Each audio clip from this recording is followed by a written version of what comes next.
Test 1, 2. Sega.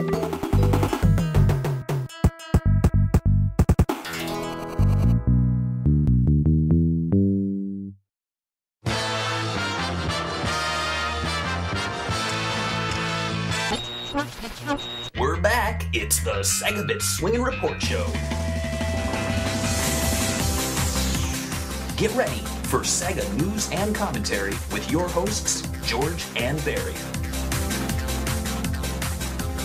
Hello and welcome to episode 65 of the SEGAbits Swingin Report Show. I'm Barry, and with me is a bunch of folks from SEGAbits. We have George.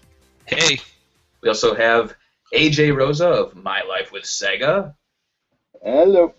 And then we have Kori-Maru of the Website of the Dead and SEGAbits.com. Today we're going to be talking about our TooManyGames convention experience. SEGAbits and Sonic Retro hosted a panel. We also met for the first time in person. It was very awkward. Lots of sweaty handshakes and like staring at the floor as we talked. The time you whipped your dick out when I first met you, it was really creepy. Oh boy, I did tell you that. Actually, I was talking to George on Skype, and I saw you sitting there smoking, and I was like, well, that's got to be AJ. Oh, look at that bitter old bastard. That has to be AJ. Well, and the Sega shirt was a big sign, too, plus the fact that I know what you look like.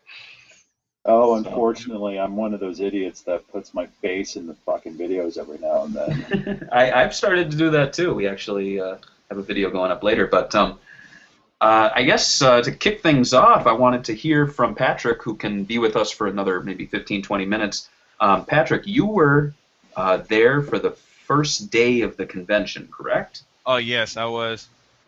Nice. Well, what went on? What went down? Okay, first day. Me and my cousin, we were there for like the first day. Decided to wear my Shinobi outfit, you know, just to pass around the flyers like a ninja, pretty much. And I caught some deals on some Sega Saturn games, you know, like they had like Fighters Mega Mix, Virtua Fighter 2, and Sakura Wars for like $7 to $12. Nice. Sexy. Is that from the Windy Gaming? Oh yes. They were good. Windy Gaming out in Chicago. It's not an actual store; it's a warehouse. But they had like really fair deals on a lot of Japanese imports. Like you listed, I got Shenmue for $10, and I got the what was it for $4? The Virtua Fighter 3 TB with the Shenmue preview disc inside. Yeah. Actually, I got that at home. Yeah, it's pretty cool. I mean, it's just Yu Suzuki talking, and you can't understand what he's saying. But, That's the best part. You know, right? He goes, "Oh, Shenmue, full reactive eyes entertainment." That's pretty good. That's pretty good prices considering that you pay like $10 shipping on eBay anyway. Oh, most definitely. I mean, that's what these conventions are really great for, is getting imports and larger things without having to be hit with shipping. On the first day, I actually got to meet internet celebrity. You guys are aware of Alpha Omega Sin? Yeah. Yes. Yeah, I met him. One of the first people I met at the convention. Nice. Is he a nice guy? Oh, yeah, I tried to get him to our panel, but I didn't see him there the next day. Bastard. Too good for us. He probably hid. No, he couldn't get in the panel room. Let's face it, there was only standing room left. That's very true. Did you meet anyone else on the first day, Patrick? That's about it. That's cool. Really? That's cool. You were also hearts there. Did you break? Oh yeah, tons. I'll bet. Did you buy a Sega Saturn on that day too? Oh yes, I did. Japanese Saturn, gray model, right? Just like Ryo Hazuki. Yep. Nice. I actually spent all my money. So you have the Model 1 Japanese Sega Saturn? The buttons are oval shaped? Yeah. The buttons are oval shaped? Yeah. Awesome. How much did that one cost you? I want to say like $40 or $50. That's not bad. Wow. Yep. That's a good price. Not only That's that, a damn good price. I also bought the virtual stick, not virtual stick, the Sega Saturn Fight Stick. Japanese, that matches. That's really cool. Oh, to my surprise, that I have the American Sega Saturn controller, which I had a long time ago. Mm-hmm. It actually works on the Japanese version of the Sega Saturn. Of course. Oh yeah, you're not gonna. I mean, I think outside of light guns on the Dreamcast, you're not gonna run into any issues with switching around peripherals like that. Pretty much. I was going to say, when we had our little fight competition, Oh yeah. you should have broken open your box and actually hooked up your stick, because it would have worked. Oh yeah. But he was As kicking if your he ass either needed- way. Oh yeah, I know. As if he needed an advantage, because I think, like, really, I have no more ass left. He kicked so much of it. It's like pummeled, broken, and bloody. I have new cracks. When Barry told me you guys had a fighting tournament, I was like, oh, Patrick beat everybody. I already know it. Oh, pretty much. Well, I got to say, huge props to Patrick. He did a fantastic job handing out flyers, running around. I saw him out of the corner of my eye talking to people. He was doing a really good job. You should get into PR work. Oh man. Yeah. Well, hopefully, someone at Sega will hear that. You know. Well, you can put me on your resume. Oh, that too. Yeah, there you go. You should make your resume like a movie poster. It'll be like a picture of you cosplaying, and then it'll have like a bunch of quotes from people, and one of them would be Barry. I was spying on this young man. Yeah, I was spying on this handsome young man, and he did a pretty good job handing out flyers. Actually, and just to tell what AJ and I were doing at this time, we actually met up at my place, and we went around and hit some retro game shops. Oh yeah. And AJ, were you surprised by how many shops were just in my area alone? Surprised and deeply envious, because, like, I only have one shop here I go to, and, well, maybe two, but they're both like retro shops where they have old toys as well as old video games. It's not their sole focus. Mm-hmm. So I don't have a lot of options, and oftentimes it's mostly Nintendo. Like, everyone's ditching the 8-bit Nintendo cartridges, and they're always shit, like Lethal Weapon or, the annual installments of all those sports games nobody wants, next year. And Right. It gets frustrating, but here I go and visit with Barry, and he takes me to that first shop, and I am just instantly blown away. I mean, we have a Famicom with the disc drive. We have the ROM games that have been committed to cartridge.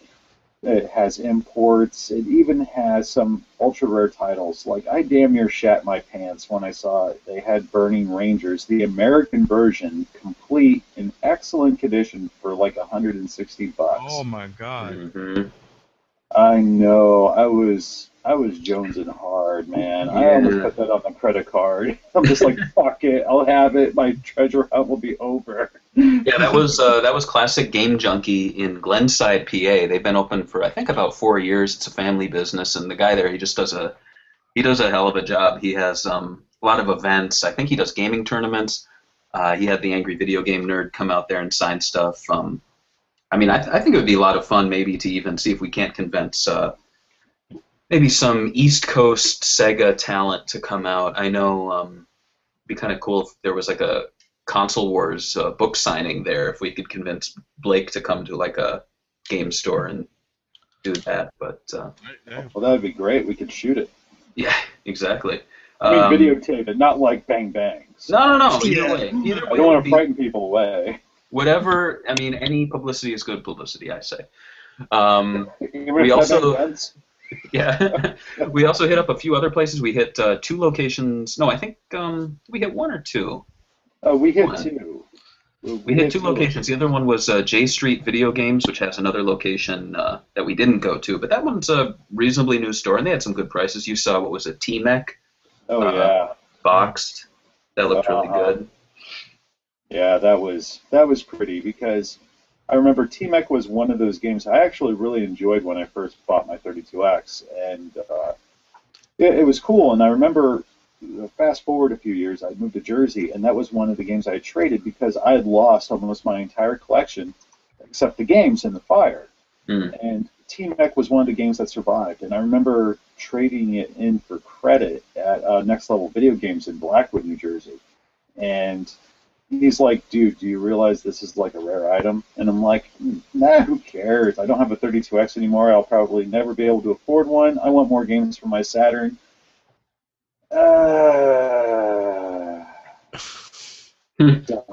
Now I just have the cartridge-only version, and I did that only so I could make a video about it. And even the cartridge itself was like $15-20. And it was just shitty. It pisses me off still. So much shit I gave away, including Burning Rangers. Yeah. Hindsight, Wow. 2020. Yeah, well, things went uphill once we got to the convention. We actually I didn't even mention David, the administrator of Sonic Retro. He made a 10-hour drive from the Midwest all the way out to my place overnight. I convinced him to stay at our place. I said, leave at 2 p.m. Friday. You can at least get here at midnight on Saturday. And he was like, oh, sure. And then he calls me, and he's on the road at like 6 or something. So he made it to my place at 7 in the morning. This is a man on no sleep for 2 days. So he got 2 hours of sleep before we woke him up and had some pancakes and headed out. But I've never seen a man more tired in all my life. I got a real kick out of when he came through the front door and AJ was sleeping, and AJ just like a soldier snapped to attention and was like, "Hello, sir," and then he just passed out again. But yeah, so we all piled into the car, headed over to the convention. David was a little unsure that he would do a good job on the sleep he was on. But we got there, and Patrick was there running around. Patrick, do you want to I know you have to leave soon. Do you want to tell us about your exploits and meeting Angry Video Game Nerd before we have you on your way? After the panel, pretty much, and beating AJ in Fighters Megamix and Marvel Superheroes, even though he got me back on that one. Yeah, we went over to me and my cousin went over to for the signing for the Angry Video Game Nerd.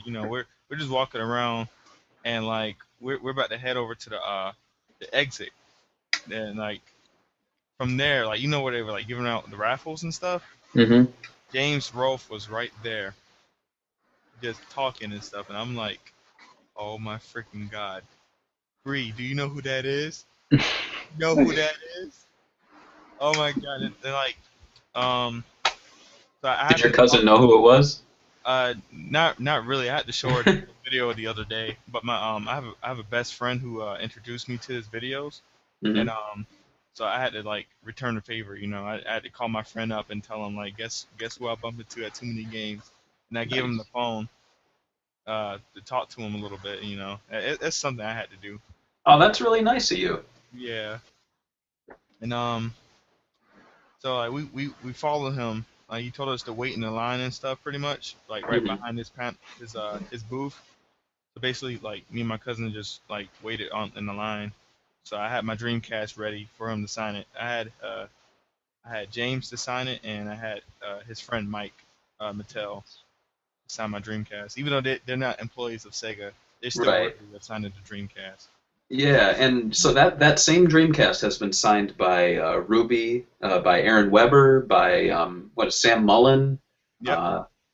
It's insane. It's like the all-star baseball that's been passed around to the entire team. It's just crazy looking at that thing. It's so autographed you forgot who's who, right? Well, I know a few people. I had Cash sign it. I had Steve Lysett to sign it. Oh, nice. Well, I had Kokichi sign that. Was he the director of Jet Set Radio and Yakuza? Yeah. Yeah, I had him sign it too. I'm trying to get all three divisions of Sega to sign my Dreamcast. I pretty much got USA down. I need to get more people from Europe and at least a few more from Japan. Yeah. So Patrick, are you scared that you're gonna run out of room on that Dreamcast? Maybe. You're in a convention, it's all signed up, and then you meet Yu Suzuki? Nah, Isn't that your nightmare? I will shit my pants if I seen Yu Suzuki. He looks at it and goes, no more room. And he just gives it back to you. He's like, black Dreamcast? No more room. Why, I can't. And you're like, it's not. It's a white Dreamcast. There's so many autographs. It's just black now. Oh no! You know what you could do, Patrick, if that should happen? Just hollow out the Dreamcast, take out the innards, and put Yu Suzuki's name on the inside where the Dreamcast beating heart lies. Well, they haven't signed the inside, right? If you open the lid. No, that would be kick ass. So actually, let's see if I could meet up with maybe Yuji Naka, Yu Suzuki, and Makoto Ochida. He's in China, basically. Maybe. So basically, I'm trying to get all the legends of Sega on my Dreamcast, maybe. That's One really day. cool. Rockin'. Awesome. Well, if you have to get going, you can get going, or you can stick on until you need to leave. I was just going to continue. AJ, David, and I showed up. Patrick was there. We handed him the flyers, and he was like, "Hello, hi, bye," and he just ran off and started handing out flyers again. But So I'm gonna assume that the whole thing was a big success since people had to stand to watch you guys. Oh, dude, let me tell you about that. I didn't expect me to go up. I really didn't. I was like, holy crap. yeah, it was pretty wild. I mean, yeah, we had standing room only. We also had another YouTube celeb, Some Call Me Johnny, was there. Is it Some Call Me John or Some Call Me Johnny? It's both. Man. Yeah. Yeah. Was there someone from Hardcore Gaming Yes. 101? The head of Hardcore Gaming 101 was also there, which was pretty cool. We actually tweeted to him asking if he was going to be there, because I know last year he was there, and his book actually contains content from Sonic and Sega Retro, so we can, I guess, retroactively claim that we're in his book. So, which we do a lot. We're like, hey, started from the bottom, now we're here. And it's like, you didn't even do anything. We're like, yeah, but it's ours now. It's like you bought a celebrity's car and you're still claiming to have that cred. You're like, look, it's JC's car. They're like, yeah, but you're not JC. Have you told George about that kid? We'll get to that. God. We'll get to that. He might be listening, so I don't want to break any hearts. There's But- no hearts to be broken. He was a very cool kid. It's just that he was, he had an agenda. He had a plan. He's like, I want Sonic knowledge, and I want it now. So I was like, that comes with time and experience, kid. You can't just be fed Sonic knowledge. It doesn't happen. You gotta earn it. Yeah, exactly. So for the next 2 hours, we kind of just walked around, but we were really just thinking of getting the panel started. Headed in about 15 minutes beforehand. The other guys were wrapping up, and TooManyGames, the guys were great getting us all set up, getting us the press passes. My one complaint is that they didn't have any AV person standing in there, or at least someone on hand, because when we got in, it was just a pile of cables and a mixing board and a projector, and I was like, what the hell? Like, where's the speakers? How do I output the sound? They didn't have a VGA cable, which, I mean, I should have brought one, but at the same time, I thought they said they'd have a projector. I figured VGA cable was a given. But it wasn't that bad. So what time was the panel? The panel was supposed to start at 12. It started at about 12:10 maybe. yeah. But outside of that was the only hiccup. But someone a staff member ran out and got us a VGA cable, so thanks to him. And then we realized the sound wasn't working.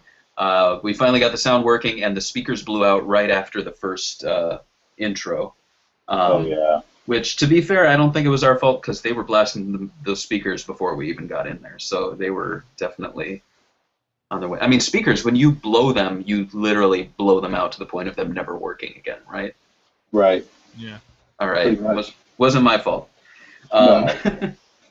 So, because you even told me the intro's loud, turn it down. I did, but it still killed them. It was garbled. It was garbled, yeah. But I mean, thankfully, I was smart enough to bring my keyboard speakers, so we got those hooked up and we were good to go. The intro, talking about the Dreamcast Apocalypse, that was kind of loose. It was basically us talking about our memories of the console, if we thought it even had a chance upon cancellation, and our thoughts on Sega now. And it was about a good 15, 20-minute conversation, wouldn't you say? Yeah, I'd say so. I feel like ate up most of that time, because it's very difficult for me talking about that time, because I remember when I was little and the Dreamcast was coming out. If you had asked me then, does the Dreamcast have a chance against PlayStation Nintendo and all that, I would have said, absolutely, look at all these great fucking games. How could it lose? Mm-hmm. And then, you get older, you become that much more impassioned, and you start reading more and more about it, and you realize, okay, yeah, it was pretty much fucked from moment one. Mm-hmm. In spite of having a great launch, tons of games, and, kind of innovating in many ways. It was too little too late. Too much damage had been done, at least in America. So, by that point at least, I mean, I know the Genesis was doing really, really strong here as well as the UK, but Japan, it really wasn't taking off. Then you get into that whole, they started releasing all those peripherals, which just confused the marketplace and led to a lot of problems. And by the time the Saturn came out, we were just screwed. So, yeah. Yeah, it's a difficult time talking about Dreamcast. In fact, if we were doing the panel again, I so would have been like, can we not talk about the Dreamcast? Can we talk about some other console? Never! With a brighter history, like the Genesis, or, hell, even the Sega CD. Well, Sega CD wasn't brighter, but it sure as shit would have made for an entertaining discussion.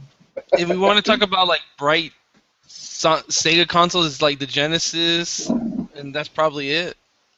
Well, I mean, unless you're the Japanese, then the Saturn was, a gem for the Japanese. Oh, of course. But then if you're an American, you have to pay freaking import prices, and that sucks.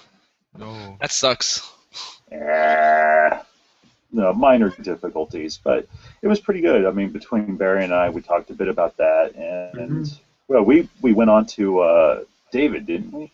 Yeah, and David, what did he share? It was just kind of a blur, because when someone else is talking, I'm like, well, people seem interested, and I was more looking at the audience than paying attention half the time. I'm not gonna and then, of course, we did the videos, though. Yeah, that's true, too. And Patrick, too, he shared his thoughts on modern Sega stuff, the staff. Yeah. So, in the new video, I actually added some reference clips for you, Corey. Oh. So, yeah, it'll be nice. Nice.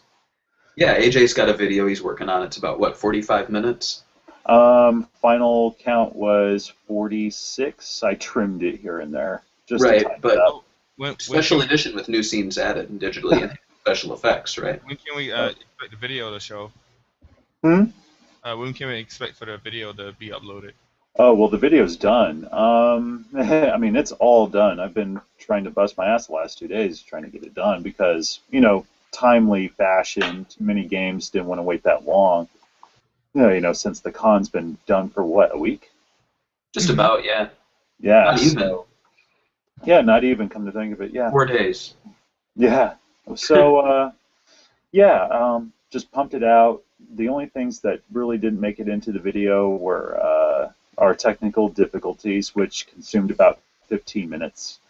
And I didn't bother showing our videos for My Life with Sega or This is Saturn, only because I figured there's a bookmark, so to speak, in that point. And I'll just put a little link there. If you want to watch the videos, click these links. Oh, nice. Excellent. That way it keeps the runtime of the video low, because I know sometimes people look at the runtime and go, oh my god, 45 minutes, that's awfully daunting.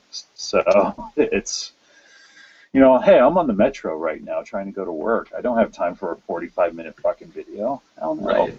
That's true. So, but yeah, so other than that, a little bit of us walking around, but just wait until you watch the intro. The intro is... a certain piece of music makes its appearance, and I think it's going to be great. Oh. Nice, nice. Yeah. Yeah, so we actually showed off the This is Saturn preview for Liam's upcoming Burning Rangers video. Bastard. Yeah, and we also AJ had his secret video, which was Comic Zone. Yeah. Oh. I was actually just talking to Knuckles the other day, and he wanted to do a Comic Zone week, and now you already did a video. Yeah, I can't ever top AJ. Oh, There's actually at that Classic Game Junkie they had a complete in-box Comic Zone. I didn't know how much it was priced though. Nice. Testing. Yeah, but the panel went onwards. and this is the kind of like the like in the movie when they have like the guy who they're like, he'll never play football, he'll never amount to anything. It was like with David, who's like, he hasn't slept in 24 hours, he's not going to do a good job. And like a robot, he just like snapped into place, and he's like, hello, I'm David, blah blah blah, and Sonic, blah blah blah, and like going through the whole history. It was like you wouldn't even thought that the guy didn't have any sleep. It was probably the most solid live portion of the panel. He ate I have a lightning question. and crap thunder. Yeah. What's your question? Who is in charge of these panels? Well, there's no one there, like telling us what to do. It's basically we have the room booked for an hour, and So you guys could basically do anything and nobody would even know. oh well, except the entire audience would have been pissed off and misled and disappointed. But yeah, pretty much. We could have shown up in sports tape and just posed for pictures. So But, did you guys go to any other panels? No, we didn't. I mean, the rest of the day was just not thinking about panels and buying things. But you guys have been to panels before. I mean, you have at least, Barry, right? Yeah. Years prior. Yeah. I've been to And one. and were they always as packed as the ones you guys did? Which No. one have you been to? It was I can't remember what this guy's name was. He was doing the Midnight Show movie. It was like he kind of came unprepared. It wasn't much. So like it was like the only panel I went to. Like everything else didn't interest me except for our own panel. Now I feel like ours was like the biggest out of all of them except for the Angry Video Game. Though, because you already know that's going to be packed automatically. Yeah. And why do you think that was? I mean, do you think that enough people actually know him? Versus, I mean, to be honest, we were walking around and there were people coming up saying, "Oh, I love visiting your site. Oh, I visited your site before." It's so weird. I think it's the Sega recognition too. Like, if something's like creating your own Minecraft costumes or like making music on the ColecoVision, like those are not really eye-catching. But then if it's like an exploding Dreamcast and the word Sega and Sonic is all over the place, people know what it is. It's like, which I think, I mean, I'll be honest, that's what I did when I created the title of the panel. I actually worked backwards. I said, well, what's a really catching title? What would I want to go see? Explosion. Yeah, so, which goes along with SEGAbits in and of itself, where we're just like, well, what kind of website would we want to visit? Well, I said, what kind of panel would I want to visit? I'd want to visit a Sega one, talks about the Dreamcast, has a lot of variety. Yeah. Because that way, if you don't care about the Dreamcast, you definitely care about Sonic. Or, hey, we had a lot of prizes too, which I'll not spoil David's, but it definitely had a lot of cool, I'd say never before seen footage for a lot of people. There was raw footage from the Sonic 2 release in all 3 regions, which was really cool. Yeah. And he even dug up some footage of a Sonic 2 fan game from like 95 or 96, where they actually...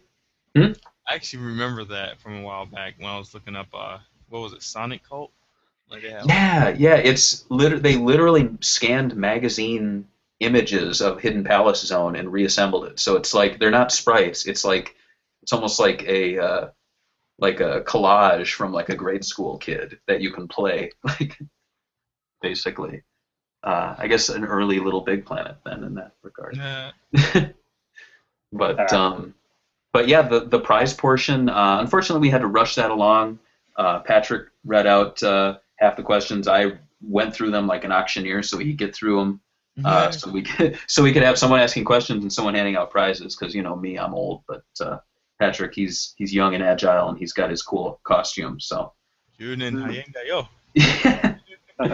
And so all the prizes got handed out. I almost thought they'd take my watch too, but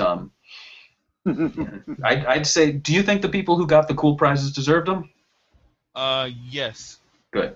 I'd say so personally. I thought they were all. We had a really good audience, and they were.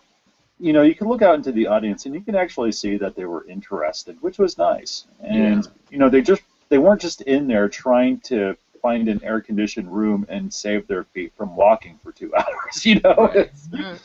No, Right. they were like, "Oh no, is the Sega panel on here? Is it starting now? Can we come in now? Is it That going to start was now?" that was like the happiest moment for me when they're like, "Is this the Sega panel?" I was like, "Oh yeah." I'm like, "Yeah." And it kept filling up, and you saw that picture I took. It was just filled, and then we had standing room in the back, and I'd say a few people I thought they left. Turns out I think they were using the bathroom because they did come back. Um, but yeah, all in all, I'd say the panel was a big success, especially since it was all kind of put together in the last few weeks outside of AJ's videos and the intro. Yeah, I went nuts trying to get that shit done because I was afraid. And I'm glad I did, because if I had gone in there thinking, "Ah, man, it's just going to be like 5 people, and that's including our panelists, it'll just be nah." And then I get in there and I'm like, "Oh shit." What have you gotten yourself into? Well, so next year, would you guys be interested in doing one again? Oh yes. Absolutely. Oh, Get look. George to fly out. We can talk about I don't know, whatever he's interested in. So around this time next year? Probably, yeah. Well, if more than 5 people show up, I'll do it for sure. Cool. We can put you in a throne. For me, it depends because You know, my mom can't make that kind of tricky. my mom flew from Germany, Mhm. and like she's probably going to be stationed for Japan next year. Oh wow. Probably around the same time. I might be coming with her for like a week. So it Oh, depends. dude, you gotta go. Yeah, Oh yeah. I got to go, and so I could probably go to Sega Corporation and take pictures. Well, you know what you're doing. You're going to go there, and it's going to be SEGAbits goes to Japan, because we always use the royal we, so we look really impressive. Yeah. And then when you're there, you are going to buy me some Sonic stuff, and I will pay you back. And that's how it works. Meet Takinobu Mitsuyoshi and sing some songs with him. Oh hell yeah! In fact, now might be a good time to start getting on the email with Sega community and say, hey, I'm going to be in Japan in a year. I think we can start getting the ball rolling on meeting some talent, maybe even visiting. My thoughts exactly. I was thinking the same thing. Yeah, I mean, You should also visit all those weird arcade places they have there. Oh, yeah. Definitely. I heard they have a floor just for women. You know what that means? You have to wear a dress. Oh man. I'm about to go ahead and head out for work. All right. Well, take care, and thanks for coming on and chatting with us. Oh yeah, one last message to AJ. Oh. You want a rematch in Fighters Mega Mix? Absolutely. Next year we'll make that happen. Alrighty. Alright then, guys. Be careful though. I'm gonna practice. Practice? I can't wait to see. Alright. Alright. All right. Take care, bro. All right, man. Take care. You too.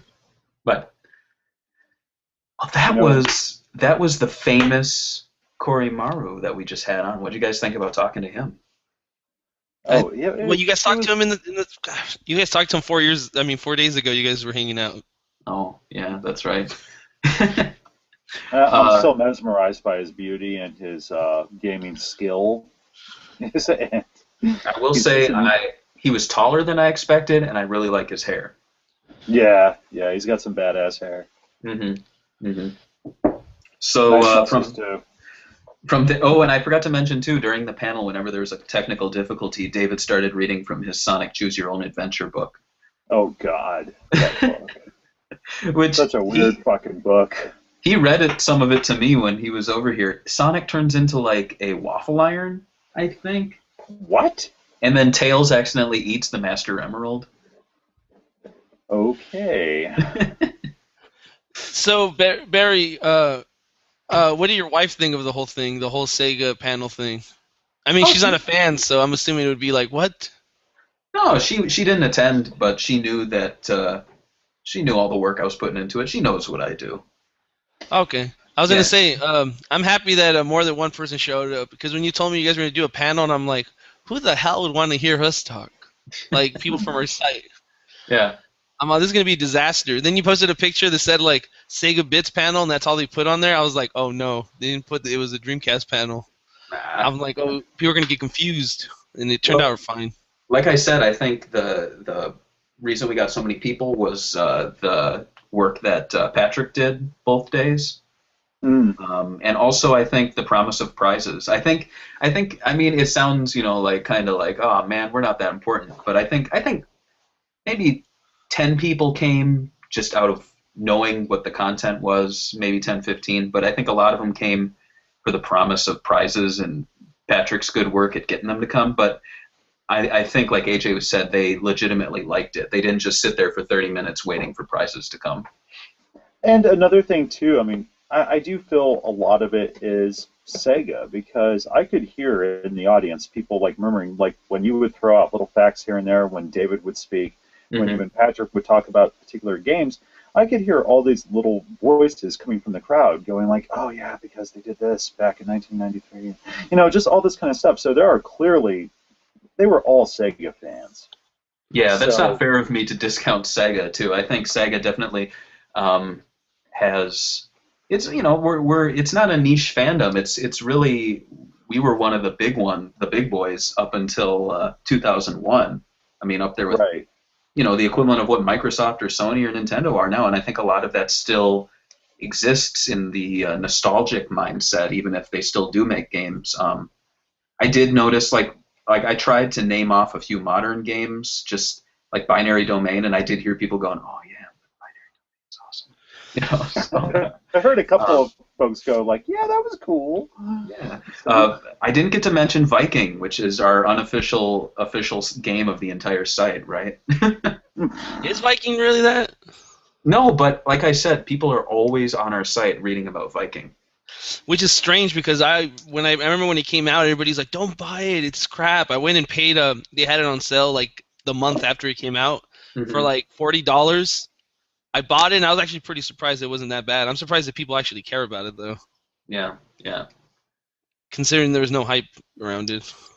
So next year we're going to do a panel on Viking? Yeah, pretty much Viking. I guess we'll have to wait and see. There are some whispers in the dark between myself and David about a collaboration on something. And if like that gets rolling, it might be good to have a panel on it just to get the word out. If not, then like AJ mentioned, maybe focus on another console.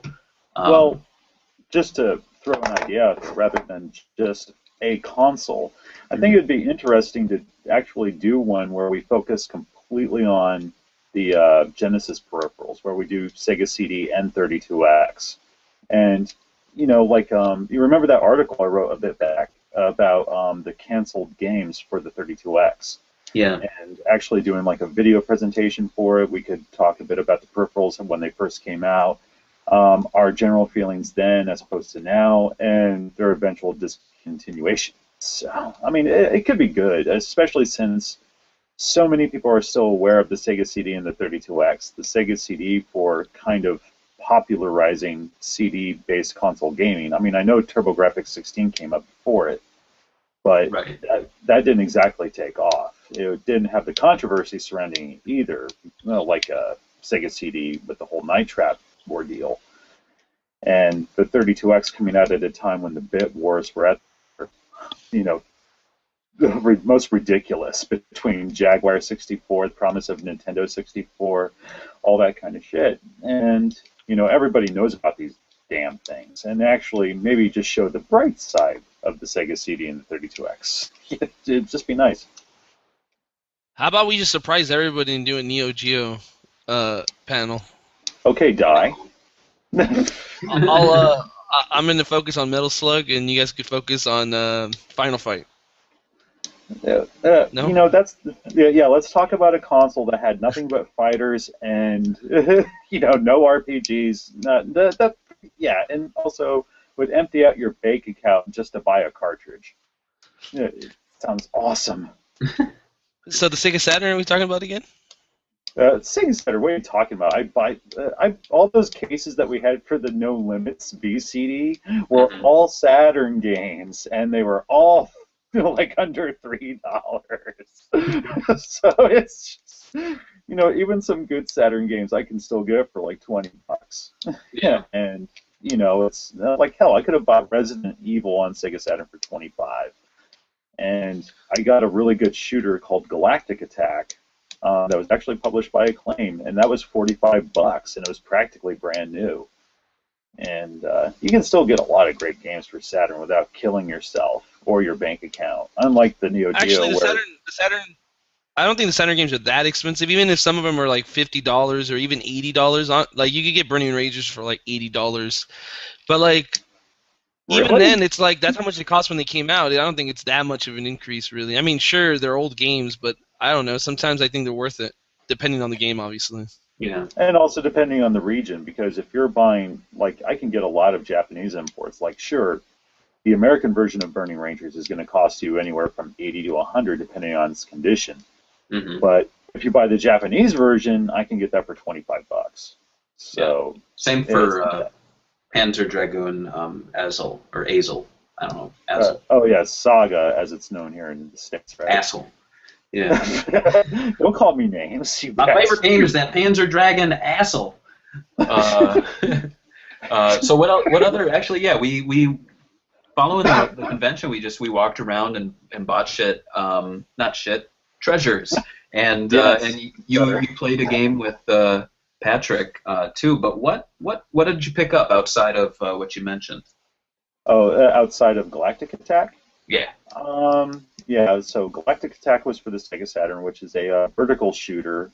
Beautiful 2D, 3D animation. It's I'll definitely be making a video about that soon. Nice. Oh yeah, it's pretty. I also bought Wing Commander for the Sega CD. Oh, nice. And it's in great shape, and it was $10. So I was like, oh my god, all right, fine. And gee, what else did I get? I got Super Thunder Blade. It's a game I've been wanting for the Genesis for a while. It's just that trying to find one in good shape is damn near impossible. But they had it for $7.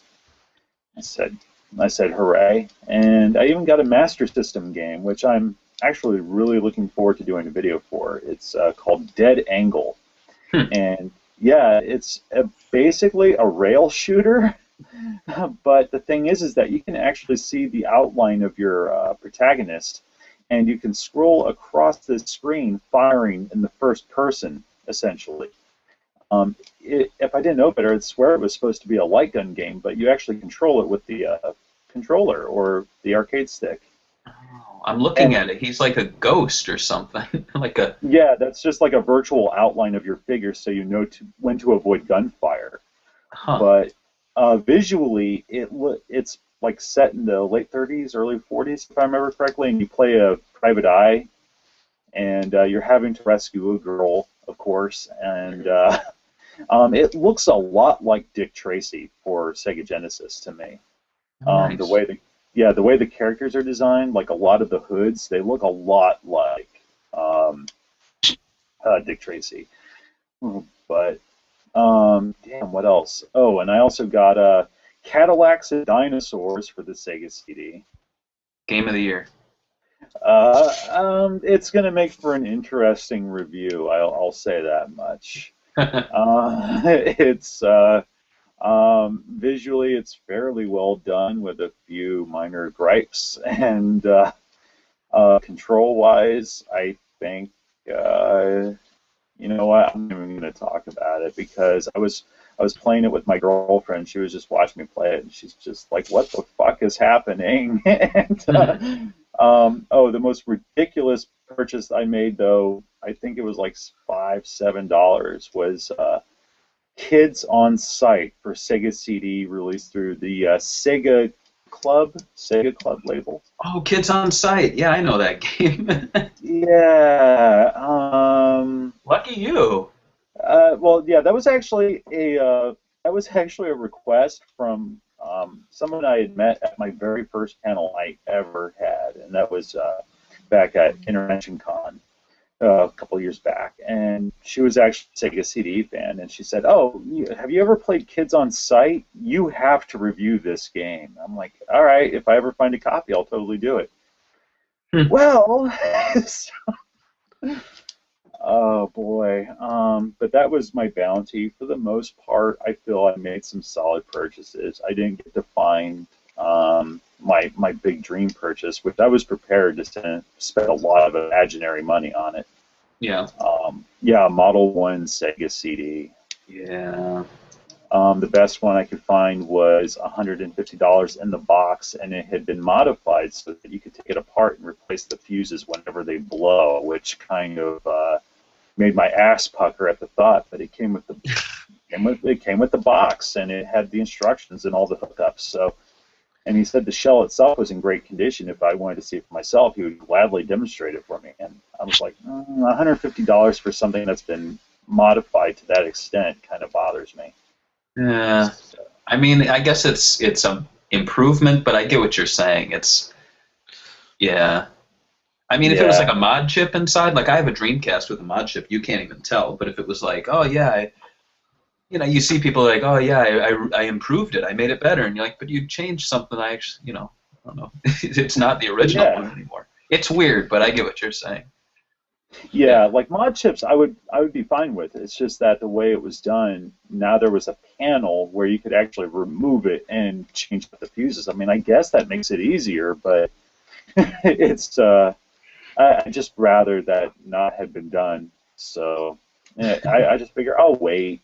It's not that big a deal, but it is something I am wanting because I have a setup very similar to yours, Barry, where you have a Model 1 Genesis with a 32X on it. And I'm like, I really want my Sega Tower of Power with my Model 1 Sega CD, sitting beneath it. Yeah. God, that thing was huge. So tall. Yeah, I know it's ridiculous. I mean, you would never be able to get that into an entertainment center now. Everything is. Yeah, that would never happen. No. Well, I was lucky enough to get what my dream console was. I finally got a Sega Master System, so I feel so proud to be part of the club. Nice. So, and it was difficult because I've been looking for, I think for the past 2 years now, I've kept an eye open on eBay, but I never really wanted to spend more than $50. At last year's convention, they did have them, but they were selling out before I could even get them. And it kind of hurt because, not like hurt like mentally, but it just kind of hurt like my perception of the pricing because a lot of guys, they say, oh, I just sold it. And the first question I always ask, and I think this is a good collecting tip too, is if you're looking for something and the guy says, oh, I've sold it, follow-up questions should be, how much did you sell it for? Because that's a good way to gauge, when you go to the other seller, if they have one, you can kind of haggle. You can say, oh, this guy had one for, $10 less, or something like that. But it's also a good way to gauge what the general consensus is of price. Last year when I went, it was $30, $40. This year, I asked around. It was $50, $60. I finally found one for $60. Came with 5 games, 2 controllers. It looked beautiful. I was like, shit, why didn't anyone buy this? I picked up the games, and the console was literally cracked in half. And somebody super glued it back together. So it looked like it was perfectly working, but it was like taking a fine piece of china, smashing it in half, and then gluing it back together and trying to sell it for the same price. It's like, this thing should be $30. And I should have haggled down, but I was just like, I don't even want one that looks like that. You know what I mean? Right.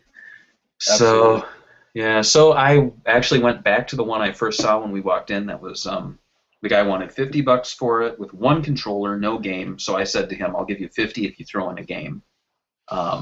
And he said any game for $4 or $5 is yours. So I grabbed Afterburner, which I think is a fair first game. I also was lucky enough to grab the one that had Snail Maze in it, just because, to my knowledge, that game is not sold separately, is it?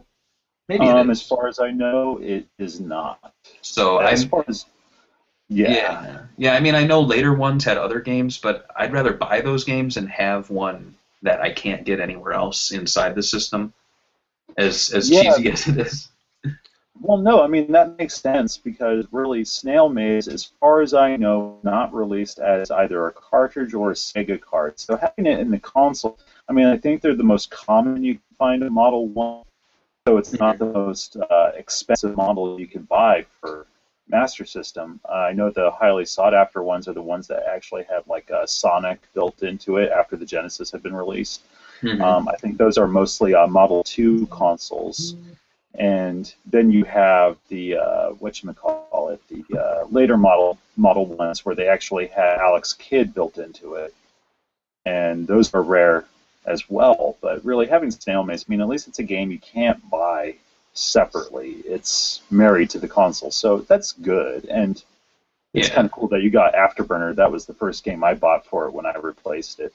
You were like a proud dad. I saw you. You were like, "Good, you've done good, boy. You've done me proud." Well, I mean, Afterburner. No, shut up. Yeah. Well, Afterburner was like one of the first games I remember playing on the Master System with my brother, so it was kind of a big deal for me being able to get it like a couple years ago. In fact, I had just finished doing the Master System review when you guys asked me to join SEGAbits. That's right. So, yeah, and Afterburner was one of the first games I bought. So, it was cool, and it was one of the first games I bought, too, when I got the 32X originally. So, back in the day. It's nice to see. And also, I was reading that you got R-Type for the Master System. Yes. Well, outside of the 2 Dreamcast games I got, and I think, and I bought Wipeout 2 the day before for Saturn, which was another game I had my eyes open for. Just the feeling when you get a new retro console and you're sitting there with one game, you feel like shit. Like you're like, I need it. You're like, I need at least 10 games to feel satisfied right now. Especially when the day before we went to all those stores and I saw all the Master System games, but I didn't buy them because I didn't think I'd have a console. And to be fair, the games for the Master System are inexpensive. I think $5 to $10 is your usual going rate for the standard games. But yeah, I picked. On average, right. Yeah. I mean, there were some that were a lot more, but they were, I guess, considered rare. But yeah, I went back to Classic Game Junkie. I picked up R-Type for $15. It came with everything, including a sweet Afterburner poster and a 1986 catalog. Oh. Yeah. My R-Type didn't come with that shit. It came with instructions in a box. So that was maybe someone put those in for me. And then I also grabbed, what else? Because I went to 2 different stores. I'm trying to think what else I got. Oh, I got Marksman and the skeet shooting game combo. I also picked up, at another store, I picked up Space Harrier. I also got the Hang-On Jungle Hunt. Or is it Safari Hunt? Safari Hunt. Safari Hunt. And what else did I get? I'm trying to think of the third game. Can't remember off the top of my head. Thunderblade. Oh, you got the and Alien gun. Syndrome. Alien Syndrome and the light gun. Alien Syndrome. That's another one I've got. Yeah. Alien Syndrome's just such a strange game, especially considering that they try to remake it in 2005 or something. Well, that's the funny thing. I actually bought the remake the day before the convention when I was hanging out with AJ. So that was $3. Of course. It's just what a weird game to bring back. Yeah, that was that's something we should actually write about, is that strange era when they were bringing back, because people go, oh man, I wish they'd bring back the classics. And it's like, guys, for a good 2 years, they brought back an assload of classics. It was 2,500 releases. The Sega Ages ones, there was also... it's not like they were good, but I mean... They weren't good. They brought them back. There was Alien Syndrome, there was... Golden Axe Beast Rider, there was Altered Beast. I think it was just called Altered Beast, but that didn't come to the U.S. It was so bad, I guess. Altered Beast? Wait, are you saying the remake didn't come to the U.S.? Or It was PS2 exclusive. Oh, really? Yeah, I think it was only in Europe. I don't think Japan got it. It was, it was supposed to be pretty bad, but then again, the original game wasn't the greatest either, was it?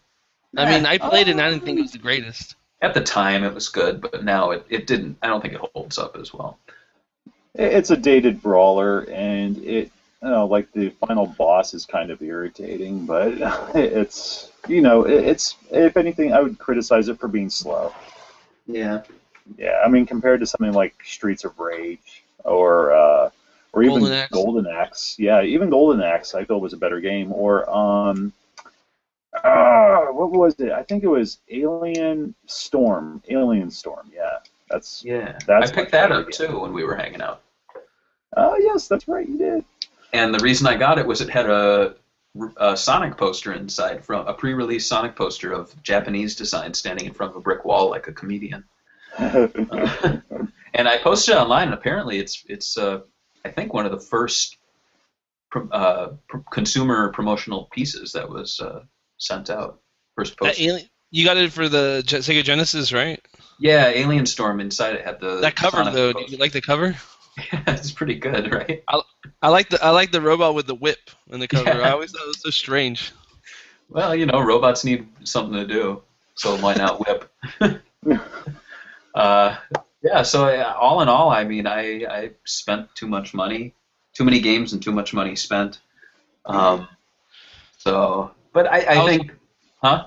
I was gonna say that I don't know I actually put this on the little chat room thing we have, and I've been trying to haggle this guy from for an arcade game of Sega. I'm not planning on buying it. I don't have room for an arcade game, especially one I don't even want to play probably. Yeah. But I tried to get him down to $20 and a Rob Zombie CD, and he told me no Rob Zombie CD, at least $50. He just 50? scared you, man. It's a Turbo. It's called Turbo. It's a 1981 arcade machine. No shit! Is that what you're looking for? Yes. Dude, no, I had Turbo. My brother had Turbo for the ColecoVision. It was badass. It had the steering wheel, and it actually looked really, really good. It's a damn good racing game. Turbo's awesome. For $50. It's not the game. It's the arcade. The arcade machine. It's the arcade machine? Click on the link on the side. Oh shit! Give me that fucking link. AJ's gonna drive cross country now and pick it up. He's like, put it in the back of the truck. Put it in the truck, motherfucker. I want it. If he just took the $20 in the Rob Zombie CD, he could have had it out of his garage. Oh damn! Where's this guy located? Fresno. California. I live in California. Oh, fuck me up the dick. Turbo. Where's this link? Oh, it's in the sidebar. People like listening to us looking for links, don't they? Yes, and I bought a Wii U, which apparently a lot of people were shocked. I don't know why, but I got one. Apparently, I'm supposed to be a Nintendo hater now. You are. Well, dude, nobody's doing platformers, and I don't want to buy a PS4. They don't make platforming games that I want. Well, I think are we getting to the end of our discussion about the convention? I think so. I'd say so. I mean, yeah, all in all, I'd say the panel was a success. It was a lot of fun hanging out with AJ and Patrick and David and having them sleep at my apartment. Where except they for sleep Patrick. in your bed, all three of you? Yeah, well, like I was gonna say, we should all sleep like the Three Stooges, where they're all in the same bed. That's a good way. That's how you trick guys to sleeping with you. You're like, yo, let's sleep like the Three Stooges. It'll be funny. And then they're like, wait, you want me to sleep with you? And you're like, no, like Three Stooges. Oh man, I could only imagine the look on your wife's face. I mean, she was accommodating enough. I think that would have been going too far. Hey, where's your hand? Between two pillows. Those aren't pillows. Yeah. I'm sorry. I've been watching Planes, Trains, and Automobiles. That joke is Anything you want to add before we close it up? I was going to mention on the site, our SEGAbits co-founder Ryan has returned to the forums, and he actually posted his first news piece in a long time. And next week, what do we have? Next week, on our next episode, we're going to have the voice actor of Sonic the Hedgehog, as well as Batman, Captain America, and many more. Mr. Roger Craig Smith is going to be joining us for a good 30 to 40-minute discussion about voice acting. Awesome. So, you have questions, you can send it on Twitter. You have questions. And I got to say, this episode's been a relief, because we've been doing so many interviews, and I feel like we just needed to do one where we were just like, not planned, just talking like the old episodes that no one listened to. So if you like this episode, be prepared for a completely different episode next week when we're actually prepared and professional. Follow us on social media sites and visit our site every day, 30 times a day. Yeah, we need those hits. We don't make any money, but it makes us feel good. Oh, and be on the lookout, of course, for Season 3 of My Life with Sega. Yes. Is this the end? The final season? Probably. I'm kidding. I don't think my life with Sega will end until I stop buying games for my consoles. I think my life with Sega ends when you die, because it's your life. Pretty much. If you don't mind, and if it's not too dark, at your funeral, I'll be there filming it, the final episode. I'll be like, well, this is it, folks. And then everybody on the reviews is like, oh, the last episode was, he dragged it out too long. Oh, and then you can just have it cut to black as somebody walks into my room and starts fondling my Genesis, and it just cuts to black like The Sopranos. Yeah. Or, you could just like have it take place in the future, kind of like Weeds, and people are talking about the legacy of my life with Sega and the many, 2 or 3 lives it affected. That's it. I actually love that idea as a final episode. If you ever get around to it, we'll just put flour in your hair so you look like you have dark old man hair, and you just walk around with a cane. That's a little too AVGN, so I'll definitely say no to that. But, okay. If anything, I'll just no. The last review will be Shenmue 2. Oh no. That will be the last review because I feel like that's more than appropriate. It's like, well, my life with Sega is over because now I'm doing Shenmue 2 and I'll never have Shenmue 3. What happens if you announce it right after the video comes out? You're fucked. But no, we do have some good episodes coming. Other than Comic Zone, we also have Ghostbusters. That's another one coming out for the Genesis, not the Master System game. Awesome. Yeah, it is. I mean, not to blow the review, but yes, it is one of my favorites from the Genesis era. And we also intend to celebrate the 32X and its birthday coming up. Yay. So we actually have 3 two-man scrambles where we're joined by my girlfriend, Erica Winter. And she gets to make fun of us a bit and join in the fun. Nice. And we also have a couple videos for the Saturn's birthday. That's all that we have ready right now. I do have more episodes in the pipeline. It's just that between doing all these other videos and also a bunch of side projects, it's just been really hard. But thankfully, we have like 7, 8 videos ready to go, so we just need a time to start doing them. Yeah, and I gave you 18-wheeler. That would make for a pretty fun show. Yeah, you know what? I just want to say this right now. Fuck you. Because, you know what? I'll accept 18-wheeler. It's not a bad arcade game at all. Yeah. But I'm like, yeah, what is it with folks sending me games that are kind of cool, but then they'll send me like a flaming turd? It's like I'm still smarting over Knuckles sending me Fighting Force 2 for the Dreamcast. How nice of him. I'm like, you dick. And he's like, oh, it may have problems playing. I'm like, problems playing? It's scratched to shit. I mean, thank you. I mean, you just saved me a lot of pain and misery. But yeah, after this, we'll have the TooManyGames panel video ready. Once I'm done with this podcast, I'm going to finalize the video. It will be done. Yeah, so, well, once I'm done with it, I'm going to finalize this podcast, and it'll be up, so. Yeah, so the only thing you will need is Barry to add some links, because I'm not going to have time to add that shit. Yeah, I can do that. So. Awesome. Cool. So lots of videos to come, and like George said, next episode's coming sooner than later. Roger Craig Smith. And we should have you on again sooner than later, AJ. Well, this was an odd night because my job commandeers my Thursdays. But if we ever move the days or I happen to luck out, totally. I mean, I miss doing the podcast. It's been fun. And we're happy to fit around your schedule, too, if you need to do it on a Tuesday or Wednesday. But this is planning, and people don't want to hear about that. So from me and from AJ and from George and from the ghost of Kori-Maru, let's say our goodbyes. See you guys. Bye. All right. Stick with your Genesis fucker.